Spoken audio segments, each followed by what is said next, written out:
Hey everybody, John Alexander here, director of Little Satchmo, feature documentary about the secret daughter of Louis Armstrong. And I'm here with my wonderful team. Hey y'all, I'm JC Guest, producer on Little Satchmo. And I'm Sean Rhodes, the man what does all. We do all the work, he takes the credit. It's what I said, what does all. So as far as, like, how did this reveal come about? Like, how were you approached? How does this happen where it doesn't get released and leaked? And, like, timing-wise, this must have been a little bit insane to do this coverage, to make a documentary. I mean, there's a lot of moving parts behind the scenes. Absolutely, yeah. How did this secret come to be? I mean, that was honestly the first question going through my mind when I read Sharon's memoir, which is a first-person account detailing being a secret daughter of basically like one of, if not the most famous American of all time internationally. And that was my first question. How is this possible to have been kept secret? Because this is not like recent news. It's not like this happened 6 months ago, even though we're, you know, the movie might be new and hot, but the story's decades and decades old. And Sharon harbored this secret for over 50 years. So the way it came to us was she published a memoir actually in 2012, 10 years ago. And it got London press, got New York Times review. It was a published memoir. And Sharon really wanted to adapt it into a documentary. Her memoir, basically, as I said, was a first-person account where it was truly unbelievable because it's literally the most public person you can think of, juxtaposed with the most private life you could even conceive of. So I was like, first of all, is this even true? Is it really the daughter or not? Turns out it is, and you can see the film to know how. But when we she really wanted to adapt this memoir into a documentary, and producer Leah Umberger, who's not here with us, she's based in Sarasota, Florida, or Tampa area, Florida, along with Sharon, main subject. She was a big fan of the three of our last film, which was called This Is Love, about a local Wichita obscure soul singer actually named Rudy Love. Well, maybe not obscure in Wichita, but obscure worldwide. And big fan of that film, and Sharon and Leah approached us they basically pitched us. They said, did you know Louis Armstrong had a daughter that he hid from the world? And we were in Florida at the time. She says, and she's right here in Florida. And I'm like, okay, interesting. Send me the book. She sent me the book, digital copy of the book. I read it in one sitting on a train on my iPad and was like, this is unbelievable. And I just kind of couldn't say no to it. It's like when we obviously get a lot of content coming at us, a lot of ideas. Ideas are kind of dime a dozen, and everybody thinks they have some unusual story. But it's exactly like your question. How is this secret even possible? Like, just that intrigue carried me a long way. And then when I spoke with Sharon for the first time on the phone, and I heard her voice, which is not exactly like her father's, but definitely reminiscent of it, and has a beautiful New York accent, and I asked her, how would you feel about narrating your life story? Because the memoir is so strong, this first-person account, her first-person voice really struck me just in the prose, in her writing. It sounded like a speaking voice. I said, how would you feel about narrating your story first person, just like the book, just as written, an edited transcript of your book? She goes, I've always wanted to be a voiceover artist, and wow, I never thought this moment would happen. And her voice is like butter. I mean, it's just so melodious. So that was it. And then it was like we couldn't really resist it from that point. And my whole goal from there on was to tamper with the material really as little as possible, because it's the simple, small, domestic first-person account that I think is of value of the film. It's literally just one person sharing her story, and it's really a first-person voice the entire time. So all of the film is Sharon's words. I might have a co-writer credit, but that's only because I helped edit her memoir. It's Sharon's voice 100%, which is the very voice that was never allowed to exist. I mean, she literally had to hide herself and conceal her identity, not tell people who her father was, not She was basically living a secret for the majority of her life. It's still the majority of her life. So it's pretty unbelievable, but I hope that answers the question about how this story kind of came to be. It definitely does, and one of the elements I love is when she gets to break out the photos. I feel like when she's revealing these photos to the camera, she herself is almost getting to finally reveal them to herself, because I feel there's a reverence whenever she brings up a photo. It almost feels like, I've never been able to do this and show you this. How did maybe your own personal experience seeing someone be able to come alive with like that? What was that like, capturing those moments? And did y'all get an emotional reaction? Because Sharon's very the same the whole way. It's not an emotional reveal, but the words she says when she's just looking at the photo, there's some really amazing emotional moments that linger with the audience more maybe than anyone. Yeah, so I feel like the primary source to the first part of your question, I mean, I think the film really relied on these sort of so-called primary sources, where we were not going out and seeking expert opinions, external interviews, things to corroborate, things to back up or be on the defense about this story. That was really not our approach. It was, as you're referencing, the documents, the first hand primary sources. So these letters, these photographs, these audio recordings, which he sent mountains of audio recordings to, and only a fraction of them were kept, and only a fraction of the kept ones made it into the film. But there was a lot of that material, and that was kind of the basis. That was sort of the portal into Sharon's relationship with her father, because if you think about it, while he did visit her, most of her relationship was actually one based in his absence. I mean, she was relating to her father through the television, through the radio, through these letters, through the music. So in a way, her relationship with her father never really changed. I mean, when we were capturing her looking at these photos, that's the exact same thing she was doing when she was a little kid, waiting for him to show up. So I think in terms of the emotional element, it sort of made her re-endure those experiences of longing for her father, or at least looking at mediated images, of him. But she does not, people are always like, oh, did you get Sharon to cry on camera? No, maybe I did, but I cut that out because it's about the restraint, and she exercised this restraint painfully for like over 50 years. So it's very well rehearsed restraint on her part. And we wanted to kind of waffle on the edge of the emotional vulnerability and like the strength and fortitude that has gotten her to this point to even tell her story. So we might have been weeping behind the scenes, but we don't put that on camera. Anything you want to add to that, JC, about the primary sources?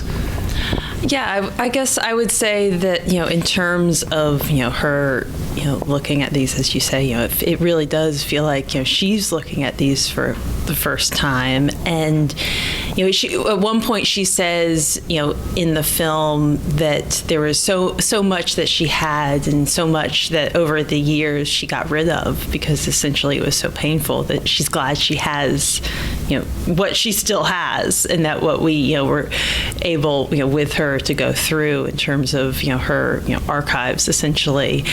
And it really did feel like, in the process of, making the film, it gave her the moment to confront these images that really in a way, as John said, represent her relationship, because it was mediated. It was one of correspondence. That it also gave it where even though her father has not been alive for so long, she still has the ability to relive that relationship very much the same way she lived it at the time, through these letters and through the postcards and recordings. So that was really special in terms of in a way we felt like we got to experience it the way she might have experienced it then, because it was through this sort of mediated images and that mediated relationship.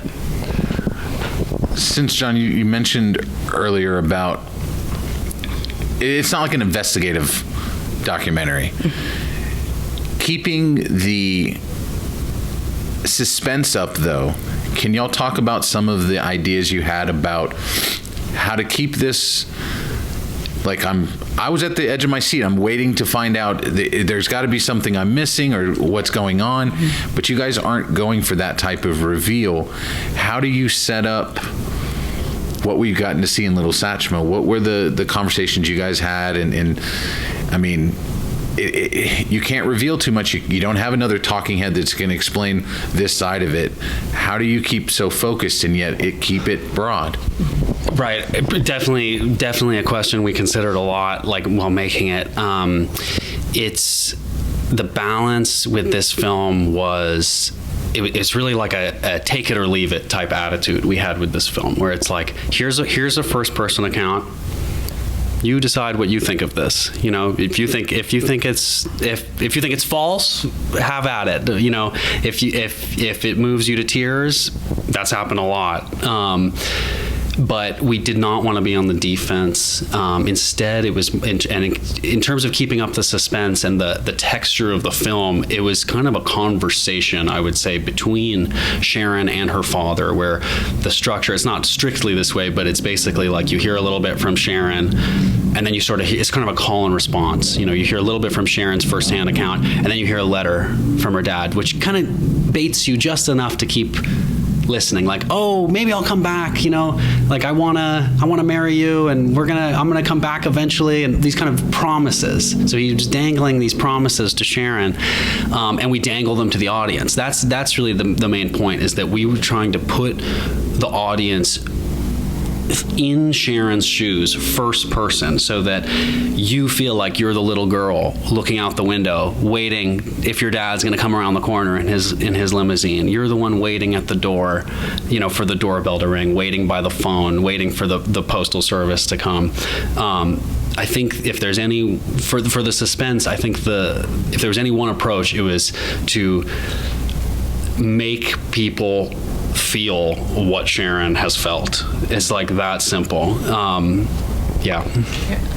You know, one thing that Sharon has talked about a lot to us is that her childhood, she was really from birth, but in terms of her understanding of the world, she was always thrust as a child into very adult situations.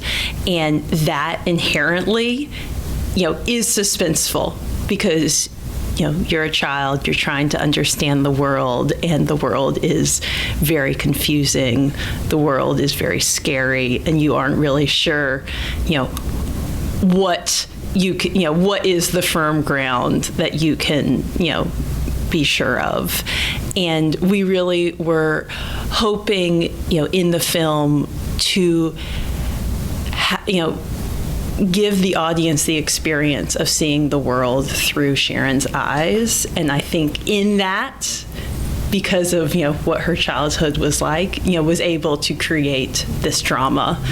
Because she did not have an easy childhood, and it was suspenseful and scary, and had a lot of uncertainty in many ways. Yeah, and totally, and to put people in that first person account where they actually feel like, the thing about this movie is there's nobody really in it. Like, it's a lot of Sharon looking at documents and reading letters and listening to recordings. You hear voices. There's a lot of over-the-shoulder shots of Sharon looking at documents. Sure, there's archival stuff of her father, but really only when it relates to her relationship to him. It's not like gratuitously like, oh, and now one more time of a wonderful world, like encore. We weren't just like doing that. Like, it was really strictly about her lens looking at her father, and that was like dogmatically. I mean, we were dead set on that. And I think as a result, and maybe Sean, you can chime in on this one, I think as a result, audiences feel that they don't walk away saying, we've seen this over and over again. They don't walk away saying, oh, I learned so much. I didn't know Louis Armstrong had a daughter. They come up and they go, I went through the same thing, or I have, they relate to it personally because there's nobody in the film. It's all these empty spaces, all these, an empty house, silences, awkward silences. It makes you feel like you went through it yourself. So Sean went to the world premiere. I was not able to go to the world premiere in Europe. Sean went to the opening in Greece, and you can maybe say a little bit what that was like. And the reaction there was something I was not expecting at all, because afterwards she was surrounded by 18 to 26, 28-year-old young women. And that was not, and they all related to her story as being like maybe the daughters of a father who wasn't there. And I didn't quite see that coming as much as I did. But then when we showed in Rome or when we showed in Florence, or different type of audiences we've had around the world, then it's a little bit different to every crowd that we have. So more older people can relate to her looking back at her life and her father, after 50 years of him passing, and they have their own reaction. So, but it's been very incredible, I think, to see, especially the younger women, but everybody kind of relates to the story in their own way as they see it. So that's been very interesting. Totally. We've even had somebody like who was a young father, like myself, kind of saying like this makes me want to be a better dad or something like that. So it's sort of, because the thing is, we all have, this is a daddy-daughter story, and we all have daddy issues on whatever side of that. It's getting weird. Yeah, it's getting weird. All right, and cut. No. Yeah.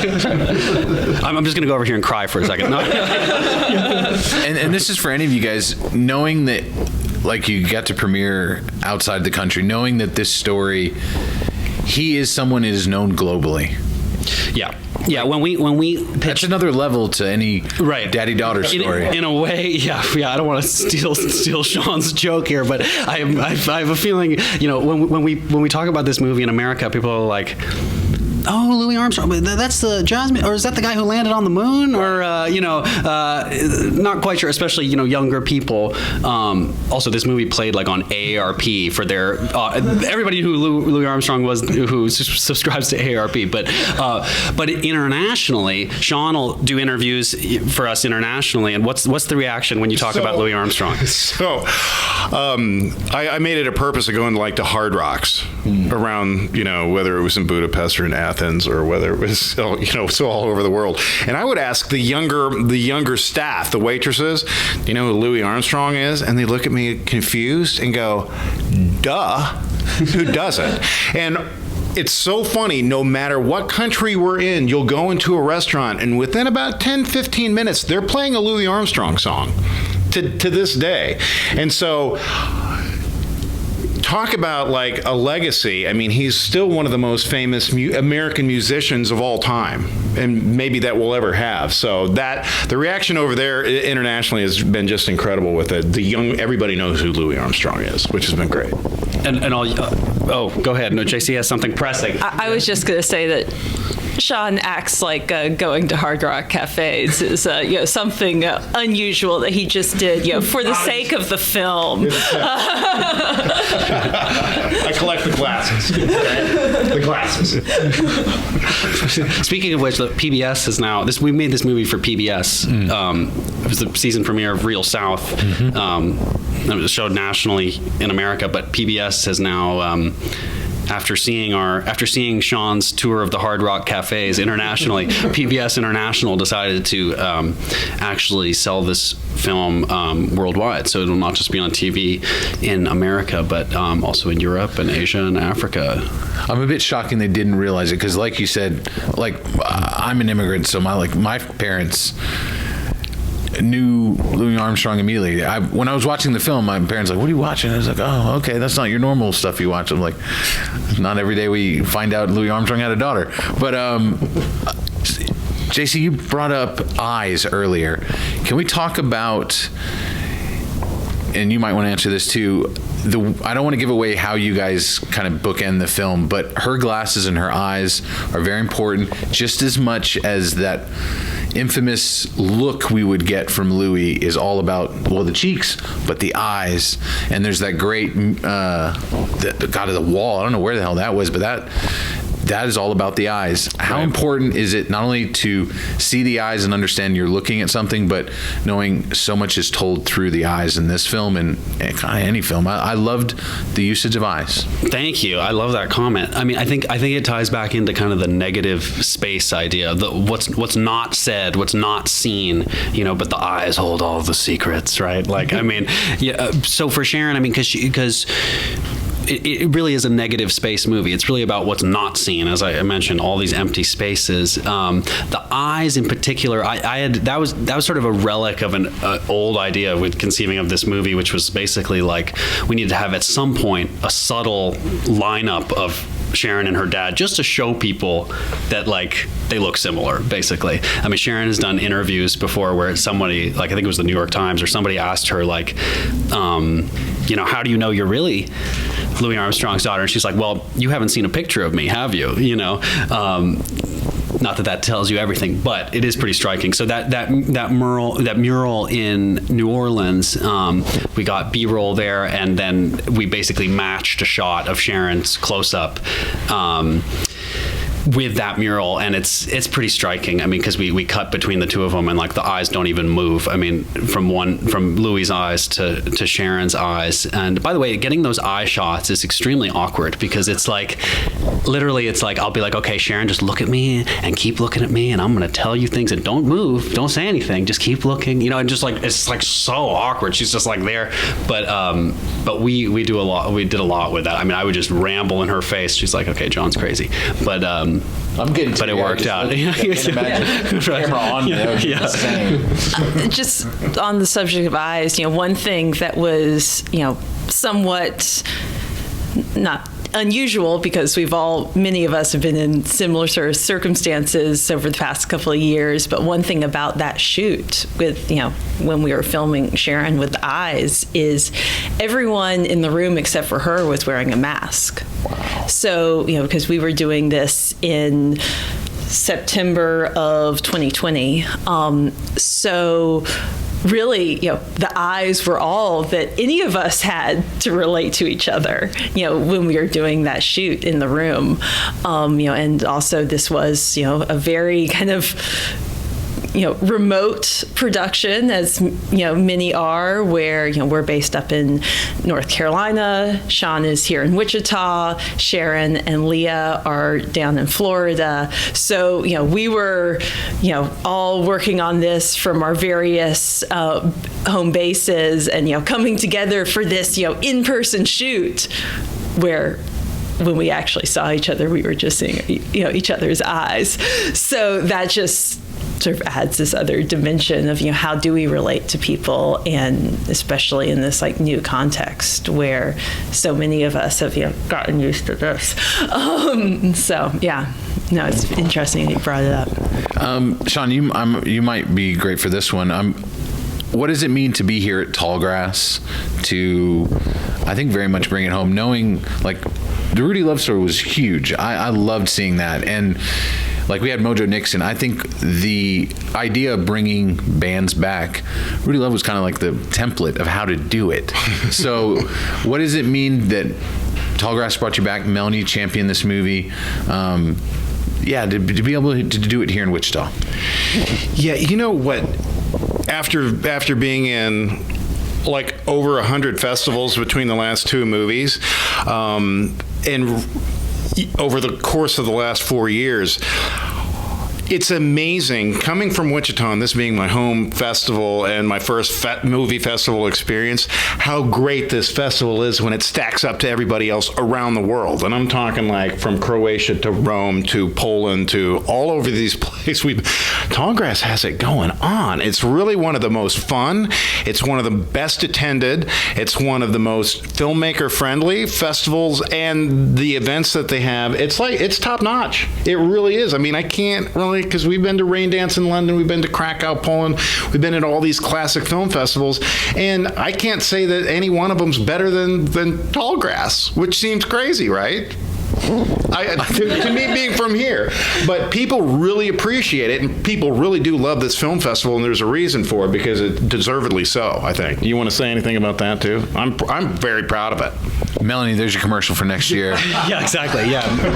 I would say that Sean feels that way, and he doesn't even get put up in a hotel room during Tallgrass. Hey, So- I gotta walk from my apartment. Well, just to kind of to close things out, can y'all share with us what's next? What great find are you going to send us next? Because I thought Rudy Love Story was great. I had no idea about Little Satchmo, and now I know Sharon. What's next for you guys? Whoa. That you can reveal and share. Yeah. Well, we are all working on a bunch of different projects that have, various intersections between the three of us.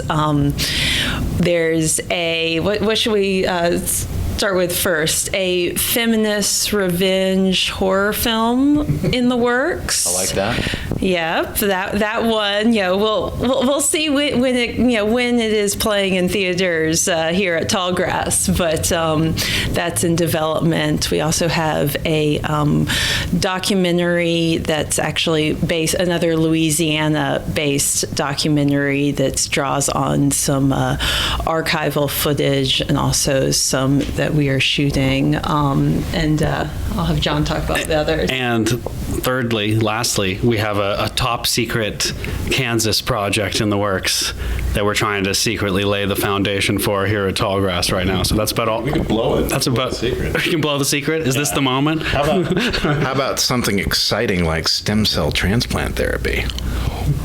Didn't see that one coming, right? Yeah. Anyway, yeah. So we're all over the place. Well, yeah, I don't want to dive into it because yeah. But regardless, we're working on a lot. So let's wrap up this thing quick because we got some stuff to do. No. Well, guys, thank you for bringing the film here after its long journey. I definitely think audiences are hungry to see something like this. And thank you for filming it the way you did. It's not your typical doc. It is something that is so much more emotionally connecting. I loved it. Thank you. Thank you so much. Yeah, really appreciate it.